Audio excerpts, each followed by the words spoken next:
Hi, this is Remembering the Past, the show where we talk about people who died recently who've had a profound effect on our history, our society, or our culture. Tonight we're going to start out with Hal Greer, who died recently at the age of 81.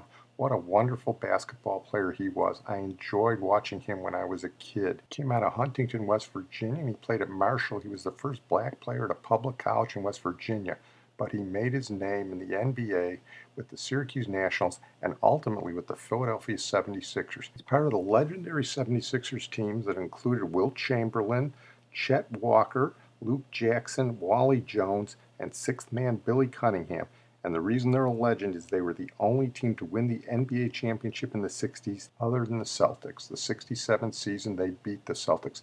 But for the whole decade, their battles were legendary. And Hal Greer was part of it with his great drives to the basket, frustrating Bill Russell, and his iconic pull-up jump shot, one of the great jump shots in NBA history. He's an NBA Hall of Famer, one of the 50 greatest NBA players of all time. And the other thing I loved about him is that he shot his free throws at the free throw line with a jump shot. The only guy I know who ever did that. He said it was just an opportunity to practice his jump shot. Here is the NBA 50 greatest players of all time on Hal Greer. Hal Greer was one of the game's earliest gifted athletes. He led the first wave of expert jump shooters to hit the league in the 1960s. Selected in the second round of the 1958 draft by the Syracuse Nats, Greer moved with the franchise to Philadelphia and spent the remainder of his 15-year career with the franchise now called the 76ers. In 1971, Greer became the sixth player to reach the career 20,000-point plateau. 4 years earlier, along with Billy Cunningham and Wilt Chamberlain, Greer was one of three future Hall of Famers to play with the 76ers League Championship team in 1966 and 67. Greer played in 10 All-Star games, winning All-Star MVP in 1968. Well, that was done before Chet Walker was inducted into the Hall of Fame in 2012, so that makes 4 76ers in the Hall of Fame. The only negative mark on Hal Greer's career was one of the most famous plays in NBA history. As I said, the Celtics and 76ers were at each other's throats throughout the 60s, and 1965 was probably the most competitive. The Celtics were winning in Game 7 of the Eastern Finals by 1 point with 5 seconds to go. Bill Russell had just turned the ball over on an inbounds pass, so the Sixers were inbounding the ball under their own basket with 5 seconds to go. A basket would win the Eastern Finals and send them to the NBA Finals, and Hal Greer was inbounding the ball when this happened. And this is essentially the most famous call in NBA history, probably the most famous professional sports call outside of baseball, done by Celtics announcer Johnny Most. Havlicek stole the ball, the equivalent of the Giants win the pennant. The Celtics are leading by 1 point, 110 to 109. There are 5 seconds left. Greer is going to throw the ball in. Johnny? Greer is putting the ball on a play. He gets it out deep, and Havlicek steals it over the stand throw. Havlicek stole the ball. It's all over. Bill Russell wants to grab Havlicek. He hugs him. He squeezes John Havlicek. I've never been hugged so hard in my life when Russell got to me because, the play was made that saved the day. What a play by Havlicek at the end of this ball game. I'm just proud of the fact that I was able to be there to do what I did. A spectacular series comes to an end in spectacular fashion. Ironically, Hal Greer died 1 day before the anniversary of that famous play, Havlicek stole the ball. Hal Greer made no apologies. He later said, well, I just didn't put enough air under that pass. Well, the Sixers got a modicum of revenge in 67, in no small part due to Hal Greer. And here are Ernie Johnson, Shaq, Charles Barkley, and Kenny Smith to talk about the legendary Philadelphia guard. A moment of silence in Philadelphia for Hal Greer, who has passed away at the age of 81. Hall of Famer, one of the 50 greatest players in NBA history. First guy to have his Sixers jersey retired by the organization. I was blessed to get to meet Hal Greer quite a few times, obviously being part of the 76ers organization. And everybody knows he was a great player. But the words you hear the most, listen to some of the stuff, they're just gentlemen. Just a wonderful person. Probably got overshadowed in Philadelphia history because of Wilt, Billy Cunningham, and guys like that. But like I say, I got to meet him quite a few times. And just a great person. And it was an honor and a privilege to get to know Mr. Greer. The thing that jumped out to me as a kid watching him play, because again, my dad used to take me to watch NBA games in the 60s and into the 70s, and I would watch those Philadelphia teams when they'd come to Atlanta, and you'd see Billy Cunningham. But the distinctive thing about Hal Greer was the fact that he shot a little mini jumper from the free throw line. He shot his free throws with a little jump shot. That's funny. And that's the thing that always just stuck out. You'd be watching, Dad, what's up with him at the free throw line? And that's Hal Greer. He's one of the best, and he's tremendous. And as you said, great gentleman as well. My condolences go out to his family, of course. First time I met him was at one of the 50 Greatest Players celebration, and I knew who he was, and I was kind of amazed that he knew I was. So he had the little poster with all of it. He said, Shaq, could you sign this? And I was like, wow, Mr. Greer wants me to sign it for him, and he's a great player. So, again, my condolences go out to his family.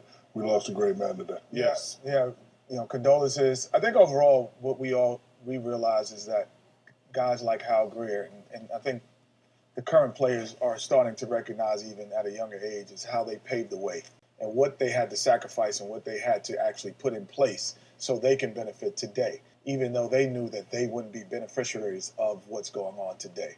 And that's what Hal Greer was. So they will honor him before the game. And Philadelphia 76ers organization mourns the passing of Hal Greer, an NBA champion, Naismith Memorial Basketball Hall of Famer, and 76er legend. Through his 15-year career with the Syracuse Nationals and the Sixers, Greer solidified his place as one of the greatest basketball players ever. In addition to his historic contributions on the court, Greer will forever be remembered as a true gentleman who used the tremendous platform of basketball to uplift and inspire others. Please join us as we honor Hal Greer's life and legacy with a moment of silence. We're going to move on now to Barbara Bush, who died recently at the age of 92. She was the wife of George H.W. Bush, the 41st president, so she was the first lady, and she was the mother of George W. Bush, the 43rd president, so she was the second lady. And the only other woman in American history to hold those distinctions was Abigail Adams, wife of John and mother of John Quincy Adams. In addition, Barbara Bush was married to George H.W. for almost 73 years, so that's got to count for something as well. She was a nice lady, although she could be a little cattier than most of the obits let on, especially when she was talking about Geraldine Ferraro. She wasn't as nice as people said, but she promoted literacy, and she was pretty much well-liked across the board. Here's Fox News and Mark Stein to talk a little bit more about Barbara Bush, leading off with a nice commencement address she gave at Wellesley in 1990. At the end of your life, you will never regret not having passed one more test, winning one more verdict, or not closing one more deal. You will regret time not spent with a husband, a child, a friend, or a parent. She had a dignity about her. She was secure in her sense of herself. She didn't think first ladies needed to be hip on pop culture or anything like that. She knew who she was. At the same time, she was also very emotional. I remember a friend of mine back in New Hampshire who was 8 months pregnant, and Barbara Bush rubbed her belly in a very affectionate way, which is an intimate thing to do. And ever after, my pal drove around with an I Miss Barbara Bush bumper sticker on the back of her mommy van. But the thing about that is it's the balance. People want a dignified first lady who also connects with you individually. And she found that sweet spot in a way that very few first ladies have done in recent times. People think the Bushes are just loaded. But they had a middle class upbringing. She was driving to Little League practice. Her car was beat up. 6 kids. Husband working 2 or 3 jobs. She can relate to the average American, even though she's coming from a very prestigious family. She was a blue blood who was not isolated from the currents of American life. And I love the way she just wore what she wore. Nobody ever said, well, at this state banquet for the King of Sweden, will she be wearing Versace or will she be wearing Prada? She just wore what she wore. A blue dress and pearls. Yeah, and the way her, as I understand it, which is a tragic story, her hair turned prematurely gray when her daughter died, and she kept it. She kept it like that. It's absolutely remarkable, actually, at that level in American public life to be so secure in your sense of it. And she just was so strong, and I feel like the whole family looked to her. She was stalwart and strong, and had her own opinions and beliefs. Yeah, it's a fun because they made and you have to feel, the pain of her husband, because no matter how old someone is, and how good a life they've led. To be without someone for the first time in 3/4 of a century. Today's the first full day. Is an absolutely terrible thing. They looked at like a kind of rather odd couple because she went prematurely grey and maternal, and he still had, until comparatively recently, that sort of goofy, gangly, boyish, jumping out of planes. Yeah, slightly inarticulate thing. She was, and so in a sense, that maternal role, that kind of mother of the nation type thing she had going on, you could actually physically see it even when he was vice president. Right. It was there. Well, we're going to close tonight with Harry Anderson, who died recently at the age of 65. Harry Anderson was a comedian and a magician, quite a talented guy.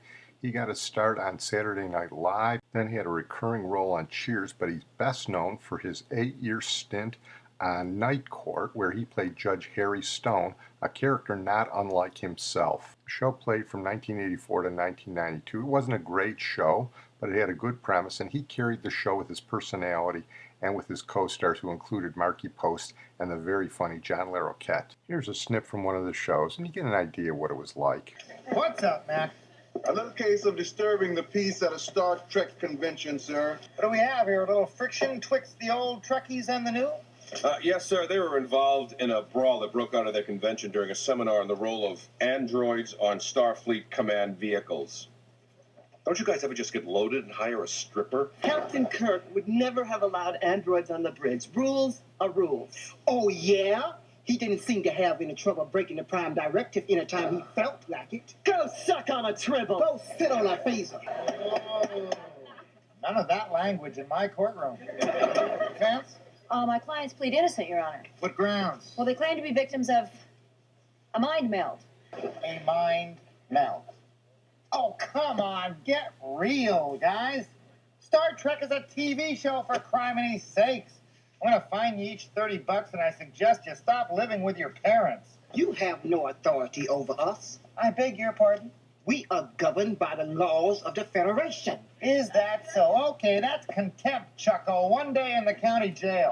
Yeah, and it wasn't a great show, but it was quite popular in its day, and here Harry Anderson talks with Larry King about its popularity. I mean, you want to talk odds. The odds of a show getting on the air and then staying on for, 6 years, and we've just been signed for 2 more years. That makes 8 years. The odds against that, the California lottery doesn't beat that, so it's been pretty remarkable. In retrospect, if you can take a step away from it, why, do you think? I think we're a good ensemble, and we have a producer, Riney Wiggy, who is also the head writer and kind of the grand poobah, who has stayed with the show all through the years, which is very unusual. The executive producer tends to move on to other projects, but he stayed with us and has maintained some quality control, and we've got wonderful people. We got Larroquette, we got Marky Post, and Charlie and Marcia, and I don't want to leave anyone out, but we've been very lucky, and we work hard. I mean, it's not like putting on an orange vest and picking up junk off the freeway, but we work. Well, after Night Court was finished, he did a couple years doing another series called Dave's World, which was based on the humorist Dave Barry. And then he chucked it all and left Hollywood. He had enough money that he and his wife left for New Orleans, where he'd spent some time in the 70s as a magician. And he opened up a bar and a magic shop there, and he was determined to make his home in New Orleans. Problem is, Hurricane Katrina intervened, and even then, he decided to stay, and his place became a refuge for people, a hub for people, and a center point to rebuild the city. But inevitably, he got robbed. There was no business, no tourists. He was overtaxed, and as much as he loved the city, he just had to call it quits, and he moved to Asheville, North Carolina. Well, I'm going to close on that note. I want to thank my producer and IT genius, Sid Tepps. And as a final tribute to Harry Anderson, one of the recurring themes on Night Court was Judge Harry Stone's veneration of Mel Torme. Judge Harry Stone loved Mel Torme, as did real-life Harry Anderson. So in tribute, we're going to play one of the best songs by the Velvet Fog, that nice Jewish boy from Hyde Park High School in Chicago, class of '44. Here's Mel Torme and Lullaby of Birdland. Lullaby of Birdland, that's what I always hear when you sigh. Never in my birdland could there be ways to reveal in a phrase how I feel. Have you ever seen 2 turtle doves, bill and coo, when they love? That's the kind of magic music we'll make with our lips when we kiss.